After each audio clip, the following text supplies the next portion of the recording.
पाहत आहोत जनकार्य न्यूज, जनतेच्या न्याय हक्कासाठी लढणारं एकमेव न्यूज चॅनल जनकार्य न्यूज। कन्या हेरवाड शाळेत आषाढी एकादशी उत्साहात साजरी।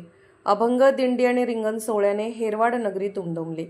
संपूर्ण महाराष्ट्र, कर्नाटक व आंध्र प्रदेश राज्यातील विठ्ठल भक्त वारकरी ज्या भक्तिभावाने पंढरीची वाट धरतात, तोच अथांग उत्साह सध्या गल्लीबोळात आणि गावागावात पाहायला मिळत आहे।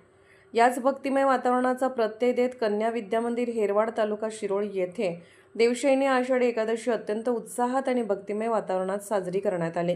या सोहळ्यात शाळेतील विद्यार्थिनींचा अमाप उत्साह दिसून आला। कार्यक्रमाची सुरुवात शाळा प्रांगणातील देखण्या रिंगण सोहळ्याने झाली। टाळ मृदुंगाचा गजर, अभंगाची साथ आणि मुलींच्या झिम्मा फुगडीच्या तालावर दिंडीला मोठ्या दिमाखात सुरुवात झाली। सुंदर सजवलेल्या पालखीमध्ये श्री विठ्ठलाची मूर्ती विराजमान करण्यात आली होती। या दिंडीचे मुख्य आकर्षण म्हणजे विठ्ठल रुक्मिणीच्या विलोभनीय रूपात साकारलेल्या लहानग्या मुली होत्या। दिंडी गावातून मार्गस्थ होत असताना संपूर्ण रस्ता भक्तिरसात न्हाऊन निघाला होता। दिंडी मार्गावर ठिकठिकाणी भाविक व नागरिकांनी पाण्याचे सडे घालून पालखीचे व बाल वारकऱ्यांचे मनोभावे दर्शन घेतले। ग्रामपंचायत चौकात पोहोचल्यानंतर तिथे पुन्हा एकदा रंगतदार रिंगण सोहळा पार पडला।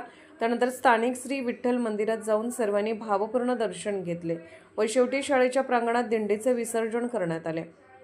हा आषाढी एकादशीचा दिंडी सोहळा यशस्वी करण्यासाठी कन्या विद्या मंदिराचे मुख्याध्यापक सुभाष तराळ, शिक्षक बाबालाल बांदार, दिलीप शिरढोणे, गुंडा परीट, ज्योती परीट, गीता ढवळे, प्रेरणा मोरे आणि धनश्री होणमाने यांनी विशेष परिश्रम घेतले। या परिसरातील पालकांनी व नागरिकांनी या बालवारकऱ्यांच्या उपक्रमाचे कौतुक केले।